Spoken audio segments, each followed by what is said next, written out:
بسم اللہ الرحمن الرحیم، الحمدللہ رب العالمین والصلاۃ والسلام علی رسولہ الکریم، اما بعد۔ آج بتاریخ 24 اکتوبر سن 2022 گروپ سوال شیخ محفوظ حفظہ اللہ سے جوابات سیریز SMS 504 نشر ہونے جا رہی ہے۔ امید کے بغور سماعت فرمائیں گے۔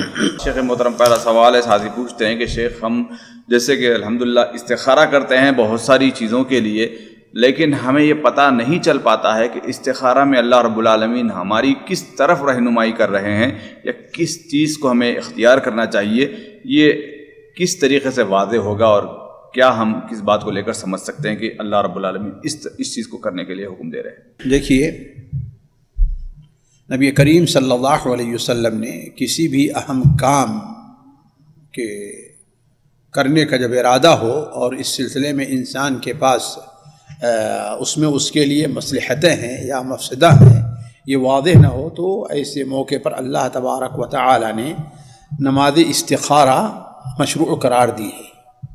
نماز استخارہ کا طریقہ جانتے ہیں کہ فرائض کے علاوہ نفل نماز کی نیت سے 2 رکعت انسان پڑھے اور کوئی بھی صورت پڑھ سکتا ہے، پھر آخر میں سلام پھیرنے سے پہلے یا سلام پھیرنے کے بعد وہ دعا جو مروی ہے استخارہ کہ اللہم انی استخیرک بعلمک واستقدرک بقدرتک واسألک من فضلک العظیم فإنک تعلم ولا اعلم، آخر تک اس دعا کو پڑھے اور آخر میں یہ اے اللہ تبارک و تعالی، اگر تو جانتا ہے کہ یہ کام میرے دین اور دنیا اور انجام کے لحاظ سے بہتر ہے تو اسے میرے لیے آسان کر دے، ہے نا، اور اگر تو جانتا ہے میرے لیے یہ کام میری مصلحت اس کے اندر نہیں ہے دینی اور دنیاوی تو اسے مجھ سے پھیر دے، یعنی اللہم ان کنت تعلم ان ھذا خیر لی فی دینی و دنیائی و فی دینی و معاشی و عاجل امری و آجلہ، جیسا کہ آخر تک دعا ہے۔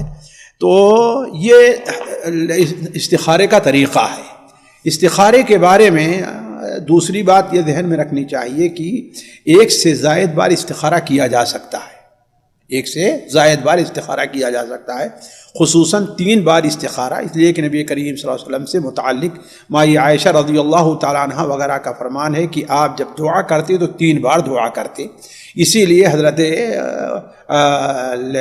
عبداللہ ابن زبیر رضی اللہ تعالیٰ عنہ جب خانہ کعبہ کی تعمیر نو کا ارادہ فرمائے تو انہوں نے 3 دن استخارہ کیا اور انہوں نے کہا کہ ہم نے اللہ تبارک و تعالیٰ سے استخارہ کیا ہے اور میں اب اس کی تعمیر شروع کرنے جا رہا ہوں۔ تو بہتر یہ ہے کہ انسان 3 بار استخارہ کرے۔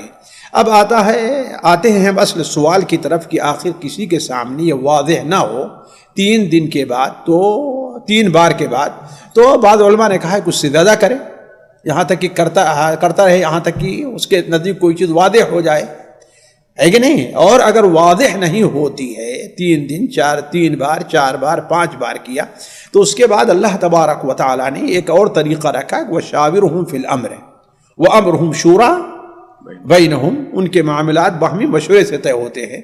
تو جو لوگ دور اندیش ہیں،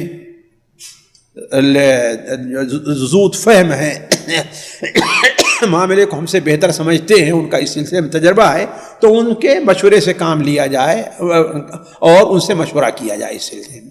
تو جو لوگ مشورہ دیں اس کے اوپر عمل کرے اور انسان کے لیے انشاءاللہ وہ بہتر ہوگا۔ لیکن ایک بات اور ہمارے ذہن میں رکھنی چاہیے، ہمیں ذہن میں بسا اوقات انسان استخارہ کرتا ہے اور ایک طرف اس کی جی مائل ہو جاتا ہے، لیکن جب وہ کام شروع کرتا ہے تو اس کا نقصان ہوتا ہے۔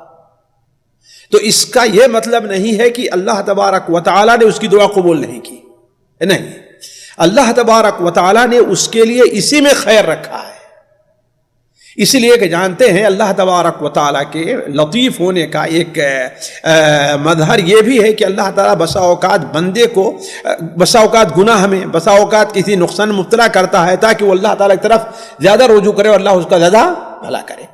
تو انسان کو اس سلسلے میں اطمینان رکھنا چاہیے کہ اللہ تعالیٰ سے ہم نے جو مشورہ کیا ہے اگر اس میں ہمارا نقصان ہو رہا ہے تو اسی نقصان ہی میں ہمارا دینی اور دنیاوی فائدہ ہے، اس لیے اللہ تعالیٰ نے ایسا ہمارے ساتھ کیا ہے۔ جی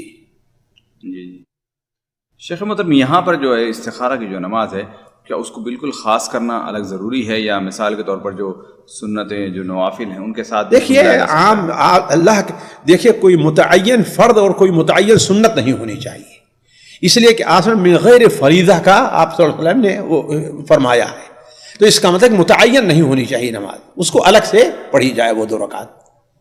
ظاہر بات ہے جب متعین سنت نہیں ہوگی اور متعین فرض نہیں ہوگی تو کیا کوئی نفل ہوگی؟ وہ کوئی بھی نفل نماز، عام نفل نماز طرح 2 رکعت پڑھے اس کا اپنے دعا کر لے اس میں. یعنی ایسے ممکن نہیں ہے کہ ظہر کے لیے جب 4 رکعت وہ سنت پڑھ رہا ہے یا ظہر کے بعد 2 رکعت سنت پڑھتا ہے تو نہیں، اس میں نہیں ہے، اس لیے کہ وہ جو ہے وہ متعین ایک نماز ہے اور اس کے لیے کوئی خاص الگ نماز ہونی چاہیے گویا کہ. جی اچھا، مسجد میں جب پہنچتا ہے تو بندہ اس وقت تحیۃ الوضو یا تحیۃ المسجد کوئی حرجہ نہیں، اس لیے کہ تحیۃ الوضو تحیۃ المسجد کوئی مستقل چیز نہیں ہے.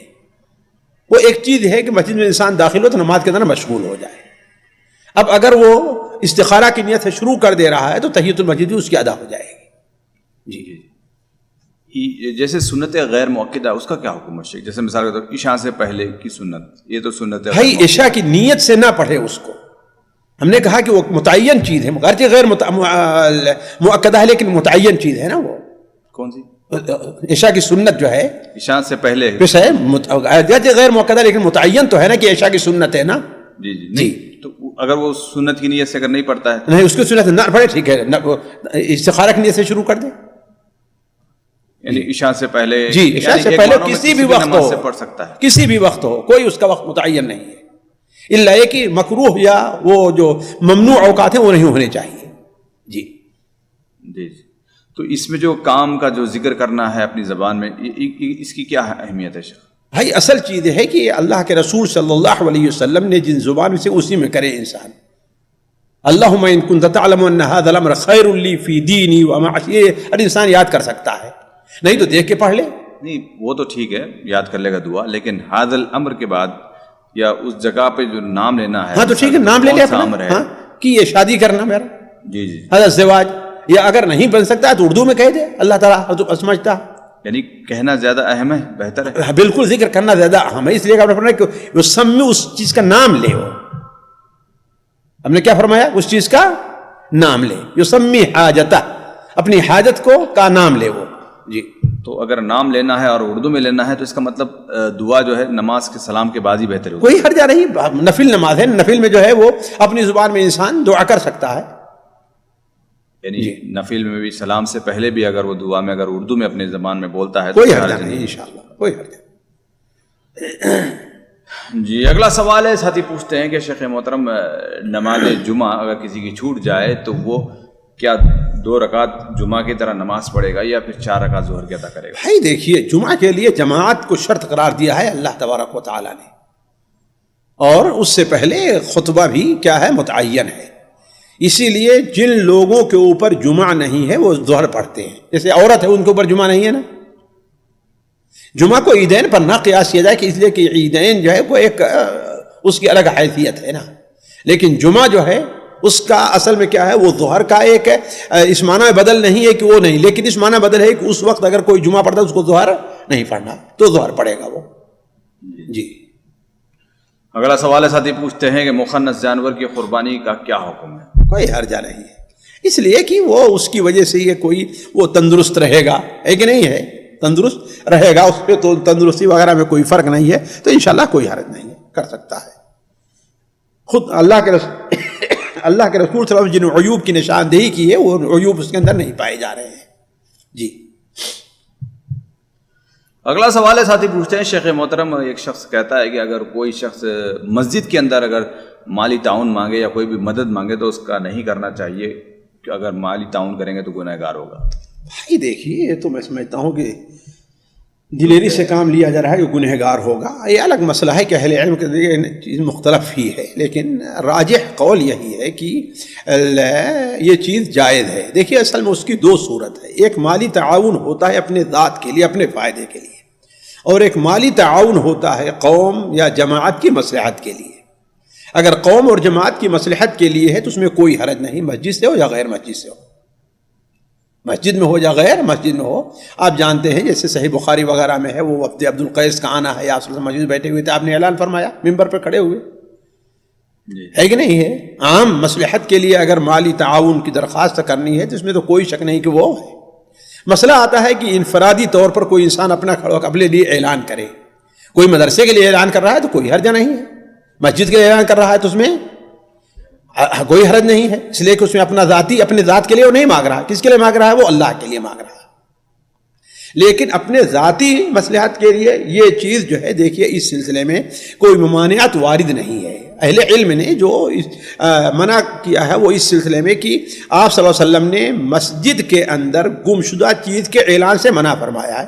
اب مسجد اس کے لیے نہیں بنائی گئی ہے کہ نہیں ہے, لیکن آپ نے سوال کرنے سے کوئی چیز مانگنے سے کہیں منع نہیں فرمایا ہے, بلکہ بعض روایتوں سے اس کی تائید بھی ہوتی ہے. وہ سنن ابو داؤد میں حضرت ابو بکر رضی اللہ تعالیٰ سے مروی ہے کہ آپ نے فرمایا کہ آج کس نے روزہ رکھا ہے, آج کس نے جنازے کی نماز پڑھی ہے, اور آج کس نے مسکین کو کھانا کھلایا ہے.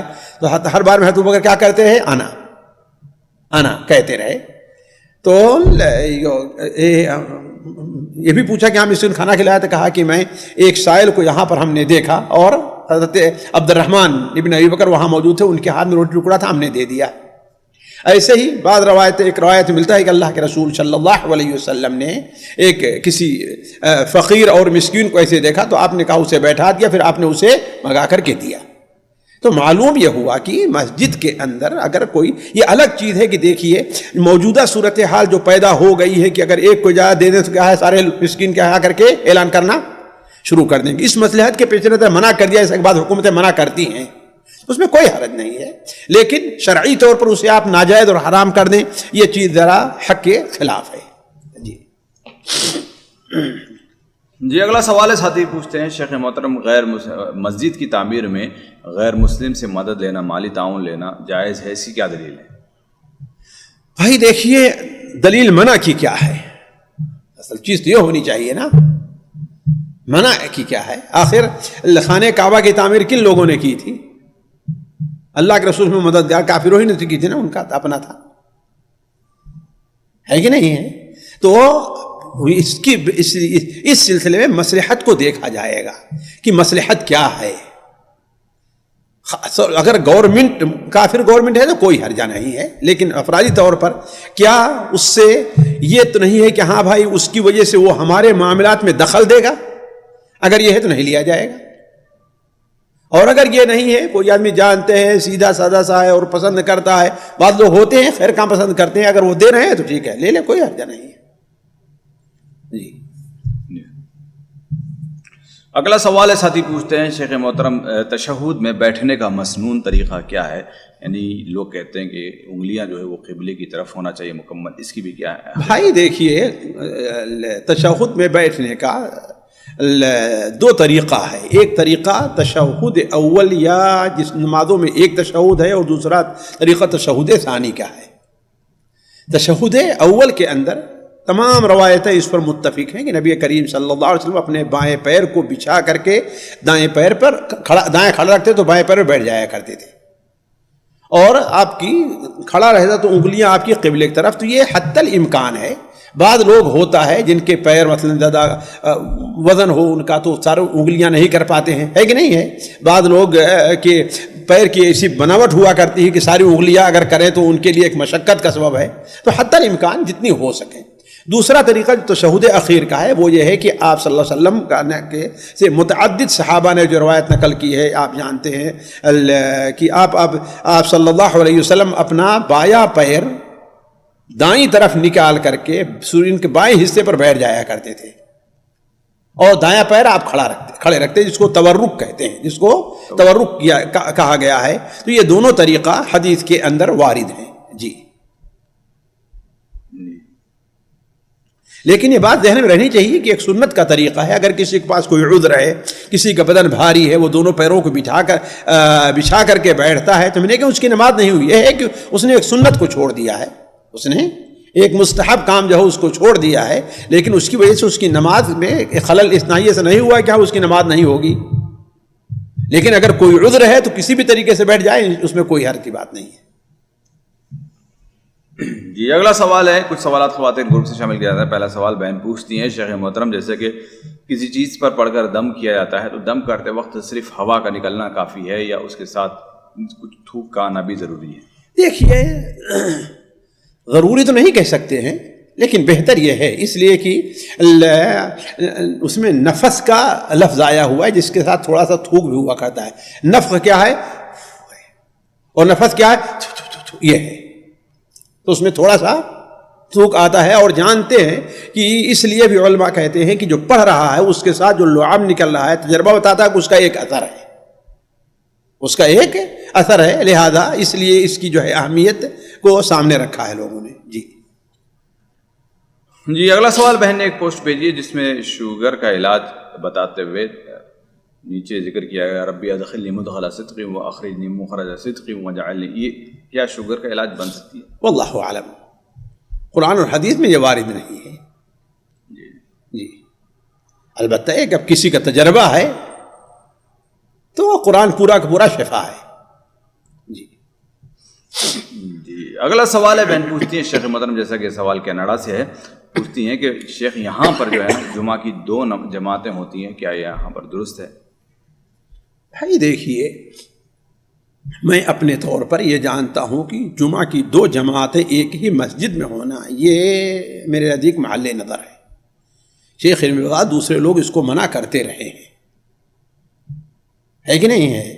اب یہ ایک ایسا مسئلہ ہے جو بہت سے جگہوں میں درپیش ہے، ہندوستان میں بھی ہے اور دوسری چیز میں ہے، جسے علماء کی اصطلاح میں اسے نوازل کہتے ہیں، جسے علماء کے سامنے رکھا جائے. مشکل ہمارے ہاں ہوتی ہے کہ ہر آدمی اپنے طور پر، ہر مسجد اپنے طور پر فیصلہ کر لیتا ہے. ہندوستان میں میں گیا، بامبے میں بعض لوگوں سے پوچھا کہ آپ لوگوں نے کسی سے پوچھا ہے، کسی سے مشورہ کیا ہے؟ تو معلوم ہوا کہ نہیں، اپنے طور پر کیا. اللہ کے بندے، اتنا بڑا معاملہ، ایک جماعت کو تم نے 2 حصوں میں بانٹ دیا ہے اور اپنے طور پر کر لیا. تمہارے پاس کوئی عالم بھی نہیں ہے، کمیٹی نے فیصلہ کر لیا، تمہیں کس نے اختیار دیا ہے کہ نہیں ہے؟ تو ایسے موقع پر اہل علم کی طرف رجوع کیا جائے، اور ظاہر بات نوازل میں ہے کسی فردی رائے کو کی اہمیت نہ دی جائے، بلکہ اس لیے دیکھو علماء کے کیا گروپ کہتا ہے. جی اگلا سوال بہن پوچھتی ہے شیخ محترم کہ اگر کسی کے جسم کے کسی حصے میں درد ہو اور وہاں پر اس کا دایاں ہاتھ یعنی رائٹ ہینڈ وہاں پر اگر نہیں پہنچ پاتا ہو، تو کیا لیفٹ ہینڈ کو، بایاں ہاتھ کو وہاں پر رکھ کر دم کیا جا سکتا ہے، دعا پڑھی جا سکتی ہے؟ کوئی حرجہ نہیں ہے، کوئی حرجہ نہیں ہے. جب وہاں پہنچ نہیں رہا ہے یا پہنچنے میں دقت ہو رہی، تکلیف ہو رہی ہے اور بیاں ہاتھ میں، تو کوئی حرجہ نہیں ہے. جی فاتقوا اللہ ما استطعتم. جی اگلا سوال ہے بہن پوچھتی ہیں شیخ محترم نماز کے بعد اگر یہ ڈاؤٹ ہو جائے کہ کسی ارکان کو یا رکن چھوٹ گیا ہے، تو ایسی صورت میں کیا سجدہ سہو کافی ہوگا یا پوری نماز دہرانا ہوگا یا کیا کرنا ہوگا؟ دیکھیے اس سلسلے میں علماء کہتے ہیں کہ اگر کوئی رکن چھوٹ جاتا ہے تو اس کے لیے اس رکن کا ادا کرنا ضروری ہے. جی صرف سجدہ سہو سے کام نہیں چلے گا، پھر سجدہ سہو کرے گا وہ. مثال کے طور پر رکوع رکن ہے، سجدہ رکن ہے. پہلی رکعت میں کوئی آدمی نماز پڑھ رہا تھا اور اس نے ایک سجدہ کیا اور کھڑا ہو گیا، اسے کب یاد آیا ہے؟ قیام میں ہے، تو فوراً واپس آئے، سجدہ کرے اور کھڑے ہو کر کے پھر دوسری رکعت شروع کرے، ہے نا؟ یہاں تک کہ رکوع تک یہی معاملہ رہے گا. لیکن اگر سجدے تک پہنچ گیا ہے تو علماء کہتے ہیں اب اس کی پہلی رکعت کیا ہو گئی؟ لغو ہو گئی. یہ دوسری رکعت اس کی کیا ہوگی؟ ہے پہلی رکعت ہوگی، اور آخر میں وہ سجدہ سہو کرے گا. تو کہنے کا مطلب یہ ہے کہ جو رکن چھوٹا ہے اس کا لانا ضروری، ادا کرنا ضروری ہے. جی یعنی رکوع چھوٹ جائے یا سجدہ، ایک سجدہ بھی اگر چھوٹ جائے تو ایسی صورت میں سلام پھرنے کے بعد اگر اس کو یاد آتا ہے تو ایک رکعت مکمل پڑے گا. ایک رکعت مکمل پڑے گا، یعنی یہ نہیں کہ پوری نماز مکمل پڑے گا. نہیں، ایک رکعت نماز مکمل پڑے گا، ایک رکعت نماز پڑھے گا، ہاں پھر سجدہ سہو کرے گا. جی جی. اگر اس کو 2 رکعت کے بارے میں اگر ڈاؤٹ ہو جائے تو 2 رکعت پڑھے گا. جی 2 رکعت پڑھے گا، سجدہ سہو کرے گا. اگر اتنا مجنون کی طرح ہو گیا کہ اسے کوئی ہوش ہی نہیں، حالانکہ یہ محال ناممکن سی بات لگ رہی ہے، لیکن جیسا ہو سکتا ہے ممکنات میں سے ہے. تو اگر کسی کو ہے کہ ہاں دونوں رکعت میں سورہ فاتحہ نہیں پڑھی مثال کے طور پر، اچھا اس پہ بھی ہاں سورہ فاتحہ رکن ہے بھائی، سورہ فاتحہ نماز کا رکن ہے. لا صلاۃ لمن لم یقرأ بفاتحۃ الکتاب، سورہ فاتحہ رکن ہے، باقی اور جو ہے وہ رکن نہیں ہے. جی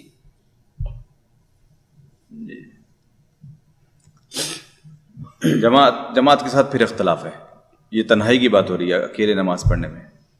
جماعت کے ساتھ کیا اختلاف؟ ہاں جی امام کے پیچھے ہے، اکیلے ہے تو جی وہ پڑھے یا نہ پڑھے اس بارے میں اختلاف ہے. جی جی وہاں پر رکن نہیں ہے، وہاں پر رکن نہیں. احناف کے یہاں ویسے بھی واجبات میں ہے، رکن نہیں ہے سورہ فاتحہ. جی جی جی لیکن دیگر علماء کے نزدیک کیا ہے وہ رکن ہے. جی اگلا سوال ہے، بہن پوچھتی ہیں شیخ محترم مدینہ جا کر 40 نمازیں صرف حج اکبر میں ہی لازمی ہیں یا حج اصغر میں بھی ضروری ہے؟ دیکھیے اولاً تو حج اکبر کوئی چیز نہیں ہے، ہر حج حج اکبر ہے، اور حج اکبر کا دن وہ یوم النحر ہے. وہ حج اکبر کا دن یا حج اکبر ہے، اور عمرہ کیا ہے وہ حج اصغر ہے. لیکن ویسے حجوں میں حج اکبر کوئی چیز نہیں ہے. پہلی بات تو یہ اصلاح کر لینی چاہیے اگر بہن کا یہ مقصد ہے. دوسری چیز، حج اور عمرے پر جو لوگ آتے ہیں ان کے لیے 40 نمازیں ایک ادا کرنا یہ کوئی مشروع عمل نہیں ہے. اس سلسلے میں جو حدیث آئی ہے وہ ضعیف، بلکہ سخت ضعیف ہے. حدیث آئی ہے وہ سخت ضعیف ہے، اس لیے اس کی وجہ سے لوگ بڑا اوقات پریشان ہو جاتے ہیں. اب ان اپنا جہاز کا وہ اپنا ٹکٹ جو ہے کینسل کرنا، اور یہ بڑے مسائل ہوا کرتے ہیں. علی کل حال اس سلسلے میں وہ حدیث صحیح نہیں ہے. جی اگلا سوال ہے، بہن پوچھتی ہیں شیخ محترم مدینہ سے بڑا عمرہ لانا اس کی کیا حقیقت ہے؟ واللہ اعلم. بڑا چھوٹا عمرہ تو میں نہیں جانتا بھائی. جی ایسی کوئی حقیقت؟ مدینہ میں عمرہ سے عمرہ کرنا یہ کوئی سنت وارد نہیں ہے کہ جو آئے حج کرنے آئے وہ مدینہ منورہ سے عمرہ کرے. جی اگلا سوال ہے، بہن پوچھتی ہیں شیخ محترم غسل کے دوران وضو کے بعد اگر کپڑے اتارنے سے کیا وضو ختم ہو جاتا ہے یا نہیں؟ نہیں، وضو نہیں ٹوٹتا ہے. کپڑا انسان برہنہ ہو کر کے نہائے اس کا وضو نہیں، اس کا وضو ہو جائے گا. البتہ یہ ہے کہ اہل علم کا جو اختلاف ہے کہ اگر کسی کا ہاتھ ہے وضو کے بعد اس کی شرمگاہ پر خاص حصے پر پڑ جاتا ہے آگے اور پیچھے کے، تو اس سے وضو ٹوٹ جاتا ہے. جیسے کہ حضرت عبداللہ ابن عمر رضی اللہ تعالیٰ عنہما کے بارے میں بھی آتا ہے کہ وہ احتیاطاً جو ہے وضو کرتے تھے کہیں میرا ہاتھ شرمگاہ پر نہ پڑ گیا ہو. لیکن یہ ہے کہ علاق الحال برہنہ ہونے سے وضو نہیں ٹوٹتا. ہمارے یہاں جو مشہور ہے کہ گھٹنا کھل جائے تو کیا ہو جائے، مکروہ ہو جاتا ہے، اور برہنہ ہو جائے تو یہ وضو ٹوٹ جاتا ہے، اس کی کوئی حقیقت نہیں ہے. جی احتیاط والا پہلو جائز ہے؟ ہاں، احتیاط وہاں پر ہو جہاں شبہ کا امکان ہو. یہی وضو کے بعد جی جہاں پر امکان ہو کہ ہاں بھائی صاف ہو کرتے ہوئے ہمارا لگ گیا ہے، لیکن جہاں امکان نہ ہو تو کیوں انسان میں دن میں تنطع کرنے سے انسان مشکل میں پڑ سکتا ہے. جی یہ اس میں ہاتھ لگنے کا ایک قلت کثرت کچھ ہے شیخ یا نہیں؟ نہیں، کچھ وارد نہیں ہے. ممسا جو چھوئے، اور اس کو بھی ذہن میں رکھنا چاہیے کہ انسان اصل میں کیا ہے، چھونا ہے، لیکن اچانک اگر ادھر سے کہیں لگ گیا تو اس سلسلے میں انشاءاللہ گنجائش ہے کہ اس سے وضو نہیں ٹوٹے گا انشاءاللہ. جی اس لیے کچھ قصد و ارادہ سے نہیں چھوا ہے، اچانک اگر تھوڑا سا لگ بھی گیا، بسا اوقات ہوتا ہے صاف کر رہے ہیں کہیں سے اور شبہ بھی ہوتا ہے، اب انسان کو مشکل میں ڈالنے والی چیز ہے. جی اگلا سوال ہے، بہن نے ایک پوسٹ بھیجی جس میں لکھا گیا کہ ایک حدیث ہے جس میں اللہ کے رسول صلی اللہ علیہ وسلم فرماتے ہیں کہ میں نے خواب میں دیکھ رہا ہوں کہ میں ایک رسی کو کھینچ رہا ہوں اور میرے ہاتھ سے چھوٹ رہی ہے. پھر ابوبکر صدیق اس رسی کو کھینچتے ہیں تو تھوڑا سا آسان ہو جاتی ہے.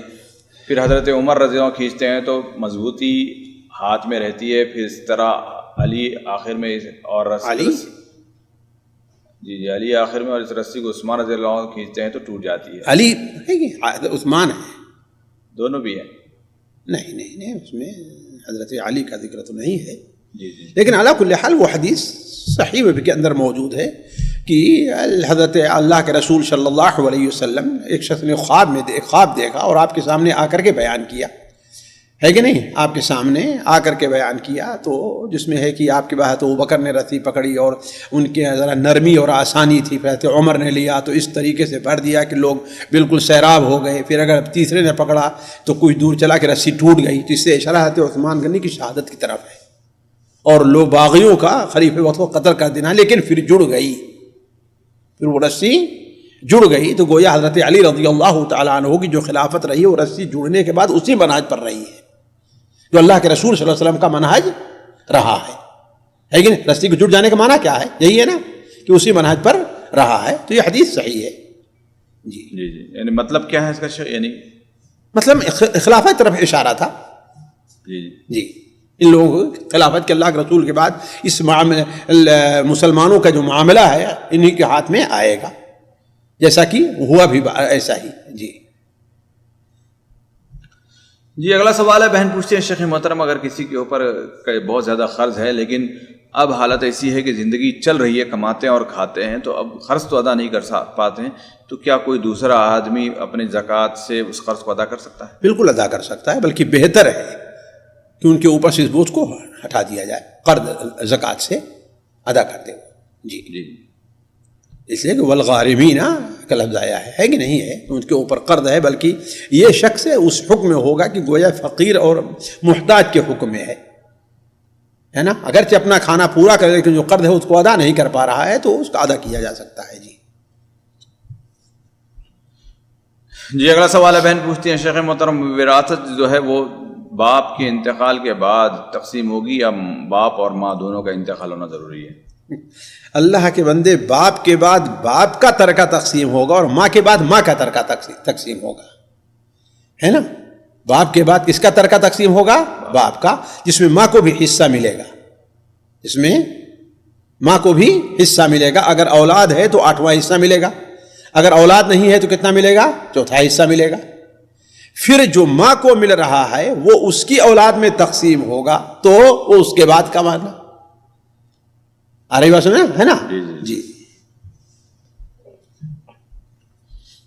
جی اگلا سوال ہے، بہن پوچھتی ہے کہ شیخ محترم نماز کے دوران سامنے سترا نہ ہو اور گدھا یا کتا یا عورت سامنے سے گزر جائے تو نماز ٹوٹ جاتی ہے، سوال یہ تھا کہ عورت کو جانوروں کے مقام میں کیوں رکھا گیا ہے؟ نعوذ باللہ من ذلک، کہاں عورت کو جانور کے مقام میں رکھا گیا ہے؟ یہ کہاں ہے بھائی؟ مثال کے طور پر آپ یہ کہیں کہ ہاں بھائی دیکھو تم ایسا کرنا کہ فلاں کو لیتے آنا، اور ایسا کرنا کہ وہ آپ کو جو ڈرائیور ہے اس کو لیتے، کیا مطلب ڈرائیور کو آپ نے اس کے مقام میں رکھ دیا ہے؟ ایک کام سے متعلق ہے کہ اس کے اوپر گویا نماز میں یہ چیزیں اثر انداز ہوتی ہیں، نہ یہ کہ عورت کو اس کے مقام میں رکھ دیا گیا ہے۔ تشبیہ نہیں دی گئی کہ عورت کتے کے طریقے سے، عورت گدھا ہے، یہ نہیں دی گئی تشبیہ، یہ فرمایا گیا کہ یہ کام فلاں کی وجہ سے اس پر اثر ہوگا، اور نماز ہے، اور اس کی وجہ ظاہر بات ہے۔ دیکھیے اولاً تو اللہ تبارک و تعالیٰ نے جو جس چیز کا حکم دیا ہے اور اس ہر ایک حکمت کے اوپر مبنی ہے، اور یہ صحیح مسلم کی روایت ہے۔ اب اس کی حکمت کیا ہے، کیوں ایسا ہے، اللہ تعالیٰ بہتر جانتا ہے، لیکن بظاہر جو ہے وہ یہ ہے کہ دیکھیے نماز کے اندر انسان رہتا ہے کہ اس کی توجہ کس طرف رہے۔ اب ہر آدمی جو ذرا سا بھی سمجھ رکھتا اور انصاف سے کام لے، وہ خود سوچے کہ اگر اس کے سامنے سے کوئی عورت گزر جائے تو اس کی توجہ ادھر بٹے گی نہیں بٹے گی۔ اور کتے سے متعلق کالا کتا اس کے دوسری روایتوں میں ہے، اس کو دیا جائے کالا کتا، آپ نے شیطان ہے، کالا کتا کیا ہے؟ شیطان ہے۔ اور گدھا کی آواز کرتا ہے تو اس پہ کیا اعوذ باللہ من الشیطان فإنہ ہو رہا ہے شیطانن کہا گیا ہے نا۔ تو یہ حکمت ہو سکتی ہے کہ نہیں، لیکن نعوذ باللہ من ذالک عورت کو اس کے برابر نہیں قرار دیا گیا ہے۔ جی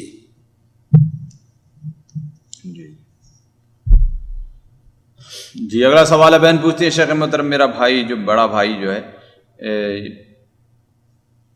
1 سال پہلے جو ہے نا اپنا داڑھی رکھنا اس نے شروع کیا، لیکن والد جو ہے ان کے 70 سال کے ہیں، اب وہ ان کے بھائی کو نہیں پہچان پاتے ہیں، تو کیا اس صورت میں اس بھائی کے لیے جائز ہے کہ وہ داڑھی کو کٹوا دے، چھلوا دے؟ علی کل حال بصورت صحت سؤال، ورنہ کوئی اپنے بچے کو صرف داڑھی کو ایسے نہیں پہچان پائے گا، الا کہ پاگل مجنون ہو گیا ہو، دکھائی نہیں دے رہا ہو اس کو جو ہے، یعنی سوچے آپ ماننے کی بات ہے کہ بیٹا اپنا ہے، صرف داڑھی کو ایسے نہیں پہچان پائے گا وہ، اور اگر حقیقت یہ لاکھ ہو نہ پہچانے، لیکن داڑھی اس کے لیے کٹانا جائز نہیں ہے، خاص طور پر رکھ لینے کے بعد کٹانا اس کو جائز نہیں ہے، پہچانے یا وہ نہ پہچانے۔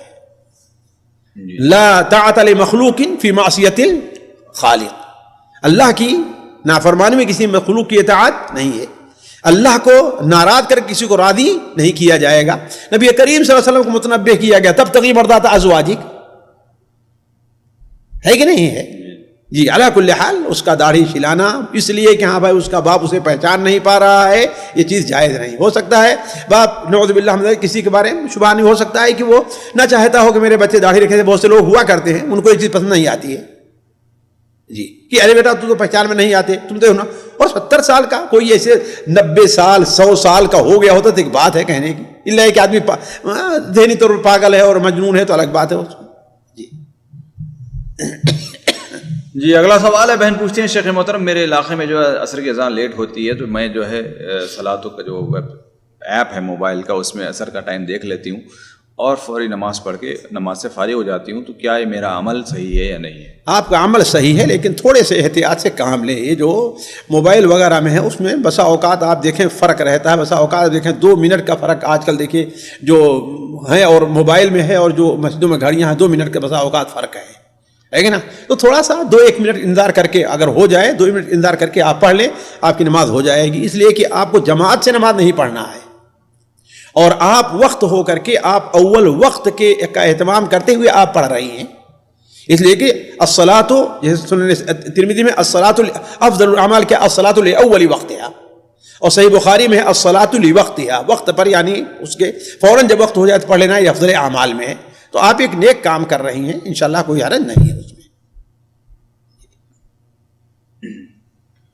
جی اگلا سوال ہے، بہن پوچھتی ہے کہ شیخ محترم اگر کوئی بیماری یا غیر بیماری کی وجہ سے عورت اپنے ہاتھ اور پیر کے بال اگر نکالنا چاہے تو اس کا کیا حکم ہے؟ بھائی اگر بیماری کی وجہ سے ہے تو اس میں تو کوئی شبہ نہیں ہے، کسی کا اختلاف ہے، کسی کا اختلاف ہے. بیماری کی وجہ سے ہے یا ایسا ہے کہ بعض ہوتا ہے کہ بالکل غیر ضروری ہاتھوں پر بال آ گئے ہیں اور بہت برے لگتے ہیں، جیسے مردوں کے ہاتھ میں بال رہتے ہیں. ظاہر بات یہ عورتوں کی جو خلقت نسوانی تو اس کے خلاف ہے تو اس کو دور کر سکتی ہے. لیکن اس بات کو ذہن میں رکھے کہ جو آج کل کریمات آتی ہیں یہ آتی ہیں وہ بہت اوقات بہت مضر ثابت ہوتی ہیں. اس سلسلے میں احتیاط سے کام لے، ہے کہ نہیں. لیکن اگر عذر نہیں ہے تو اہل علم کا اس سلسلے میں اختلاف ہوگا، وہ بھی اس صورت میں کہ جب کہ بال غیر زیادہ نہیں ہیں. ایسے جیسے ہوتا ہے عام عورتوں کو ہے 19-20 کا فرق ہے، تو اگر ایسا ہے تو بعض علماء نے اسے نفس میں شمار کیا ہے اور بعض علماء نے اس کو نفس میں شمار نہیں کیا ہے کہ اللہ تبارک و تعالیٰ نے کچھ جگہوں کے بالوں کو کاٹنے کا حکم دیا ہے اور کچھ جگہ کے بالوں کاٹنے کیسے عورتوں کو بھو وغیرہ کاٹنے کا حکم نہیں دیا ہے کہ نہیں ہے. لیکن ایسے دوسرے بال ہیں ان کے بارے میں خاموشی ہے تو اس کا مطلب کہ وہ جائز ہوگا، واللہ اعلم. جی اگلا سوال ہے، بہن پوچھتی ہے شیخ محترم میں ہفتے میں 4 دن سفر کرتی ہوں، یعنی یوں سمجھ لیجیے کہ عصر کے بعد نکلتے ہیں، مغرب اور عشاء کی نماز میں جو ہے نا سفر میں ہی ہوتی ہوں، تو عشاء کے وقت واپسی ہوتی ہے، تو کیا مغرب اور عشاء دونوں ایک ساتھ ملا کر پڑھ سکتی ہوں یا نہیں؟ 2 گھنٹے کا سفر ہے. بھائی گھنٹے کے یہاں اعتبار نہیں ہے. آپ ریاض میں، بامبے میں، لاہور میں 2 گھنٹے بسا اوقات جو ہے آدھا کلومیٹر 1 کلومیٹر بھی نہیں جائیں گی. تو اصل اعتبار کیا ہے؟ دوری کیا ہے کہ آپ کو کتنی دوری کیا ہے. یہ اگر 80 کلومیٹر کے کی دوری ہے تو آپ کو قصر اور جمع کی اجازت ہے، لیکن 80 کلومیٹر نہیں ہے تو آپ کو اجازت نہیں ہے. خاص طور پر آپ عشاء کے بعد واپس آ رہے ہیں، آپ کے پاس وقت موجود ہے. جی جیسے جو علماء کرام کہتے ہیں کہ بس نکل جاؤ تو شہر سے وہ سفر میں آتا ہے، اس کی کیا دلیل ہے؟ یہ کون کہتا ہے؟ 4-5 کلومیٹر 6 کلومیٹر پہ بھی سفر؟ ہاں نہیں، وہ جو ہے عام طور پر جو وارد ہوا ہے وہ 3 امیال 3 فراسخ 3 میل یا 3 فرسخ کا ہے. تو 3 میل شبہ ہے لیکن 3 فرسخ ہے، وہ جا کر کے وہ 20 کلومیٹر سے آگے بنتا ہے. حضرت انس بن مالک کی روایت ہے، حضرت انس مالک کی روایت ہے. لیکن یہ چیز دل اس کے اوپر مطمئن اس لیے نہیں ہوتا کہ کسی بھی عرف میں، کسی بھی لغت میں، کسی بھی ماحول میں، کسی بھی انسان کے سفر نہیں ہے 10-20 کلومیٹر، اس کو کوئی سفر نہیں کہتا. اس لیے حضرت عبداللہ ابن عباس رضی اللہ تعالی عنہما کا جو قول ہے صحیح بخاری میں، اور جمہور فقہائے اہل حدیث نے بھی اسی کو قبول کیا، جیسا کہ حافظ حجر رحمہ اللہ بیان فرمایا، وہ کیا ہے؟ ایک برید یعنی 48 میل ہے جو جا کر کے 80 کلومیٹر پڑتا ہے.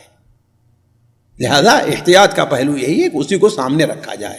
جب بعض لوگ یہ کہتے ہیں کہ اگر تمہیں سفر لگتا ہے تو پھر تم قصر کر لو، نہیں لگتا. بھائی دیکھیے ایک ایسی چیز ہے، میں اس سے انکار نہیں ہے، ٹھیک ہے، لیکن آپ یہ سمجھتے ہیں کہ ہر آدمی کا اپنا کیا ہوگا؟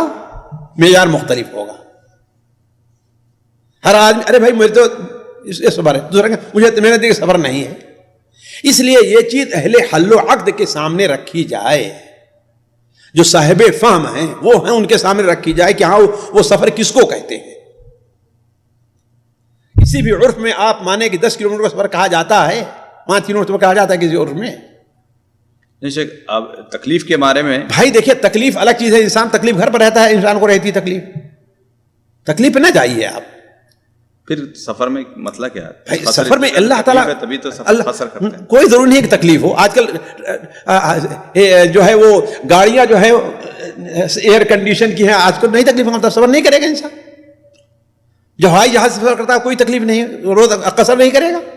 تو آپ اس طرف نہ جائیے. آج یہاں 80 کلومیٹر پہ بھی کوئی سفر نہیں لگتا. وہی کہنے کا مطلب یہ ہے کہ تو آپ اس طرف نہ جائیے. 20 کلومیٹر پہ سفر نہیں لگتا. نہیں دیکھیے 20 کلومیٹر الگ ہے، 80 کلومیٹر، کیونکہ اس سلسلے میں اگر آپ دیکھیں تو 80 کلومیٹر یہ ایک طرف سے گویا کہ اس زمانے میں سفر کی تحدید تھی. عام طور پر آدمی 24 گھنٹے میں 45 سے 48 کلومیٹر چلتا تھا. اور یہاں لوگوں سے میں ملا ہوں، وہ لوگ جو حج کا سفر کیا کرتے تھے وہ کہتے تھے کہ ہمارا سفر یہاں سے وہاں تک اتنا ہوا کرتا تھا، اور ہم جا کر کے مکہ مکرمہ جو ہمیں کیا تھا 18 20 دن 25 دن ہم کو لگا کرتے تھے. تو وہ تو سفر حال حال میں ہے ہی، چاہے کوئی مانے یا نہ مانے. عرفن بھی ہے اور لغتن بھی ہے، شرعن بھی ہے. وہ کوئی بھی عورت ایک رات ایک دن کا سفر نہ کرے، یہ لوگ عزیز محرم بھی ہو، یہ شرعن بھی سفر ہے کہ نہیں ہے. لیکن یہ کیا 20 کلومیٹر یہ شرعن نہیں، عرفن سفر ہے، یہ لغتن سفر ہے. یہ نہیں کسی جگہ پر اگر 20 کلومیٹر اگر بہت ہی مشقت سے گزرا، روڈ خراب ہے بھائی، مشقت یہی تو کہتے. دیکھیے مشقت کا معاملہ یہ ہے کہ آپ انسان ریاض کے اندر جو ہے مشقت اس کو ہو جایا کرتی ہے، پسینے اس کے نکل جایا کرتے ہیں، اس کے بعد ایسی گاڑی نہ ہو، اس کا وضو ٹوٹ جاتا ہے پریشانی کی وجہ سے، اس کا مطلب سفر ہو جائے گا وہ. اسی لیے تو ہم کہتے ہیں کہ ہر آدمی کے مزاج پر اس کو نہ رکھا جائے. جو صاحب فہم عقد شریعت کو اس کو سمجھتے ہیں ان کے سامنے رکھا جائے کیا کرتے ہیں وہ، آیا سفر ہے کہ نہیں سفر ہے. آپ ایک چیز کو سفر سمجھیں گے، ہم نہیں سمجھیں گے. وہ سفر سمجھیں گے، نہیں سمجھیں گے. وہ سفر تو بھائی انہیں مشقت ہے، ہم کو مشقت نہیں ہے. اب یہ موزے پر مسا کا مسئلہ ہے، ہمیں تو کوئی جو آدمی عادی بن گیا ہے نکال کے اسے کوئی مشقت نہیں لگتی ہے. تو کیا مطلب ہر آدمی گراہ پہ چھوڑ دیتا؟ شریعت کھیل بن جایا کہہ رہی. ہر چھوٹا طالب علم اجتہاد کرنا شروع کرے، جیسے کہ آج کل ہو رہا ہے. آپ دیکھیں تماشا بن گیا ہے. نہیں مگر ایک دلیل ملتی ہے نا، 3 فرض 3 ملتی ہے. بھائی دلیل ہے تو کہاں اس میں یہ کہا کہ آپ یہیں تک جانا چاہتے تھے، اس میں یہ تحدید نہیں ہے. یہی چیز تو اہل علم کیا جن لوگوں نے کہا ہے، عبداللہ بن عباس وغیرہ، وہ لوگ نہیں سمجھتے تھے. جمہور فقہائے اہل حدیث نے بات کو سمجھتے تھے اس کو، حدیث کو. جی سامعین کرام، ہمارے علمی اور عوامی دروس اور سوال و جواب کی مجلسوں سے آپ خود بھی مستفید ہوں اور اپنے دوست و احباب کے ساتھ بھی شیئر کریں. عین ممکن ہے کہ آپ کے شیئر سے کسی کی اصلاح اور آپ کے لیے صدقہ جاریہ بن جائے. واٹس ایپ پر اسلامک میسج حاصل کرنے کے لیے نمبر نوٹ فرمائیں: یعقوب عزیز 00966 5089 59707. واٹس ایپ سوال جو آپ گروپ میں ایڈ ہونے کے لیے نمبر نوٹ فرمائیں: عبدالسلام عمری 00966 5026 622. نمبر بھیجتے ہوئے نام اور پتہ ضرور لکھیں. اسی طرح ہمارے یوٹیوب چینل اسلامی دعویٰ کو ضرور سبسکرائب کریں تاکہ ہماری ہر نئی اور اہم ویڈیو کی اطلاع آپ کو فوری حاصل ہو جائے. تمام دروس، مقالات اور سوال و جواب سیریز کے لیے ہماری مشہور ویب سائٹ www.islamidawah.com کا مشاہدہ کرتے رہیں. السلام علیکم ورحمۃ اللہ وبرکاتہ.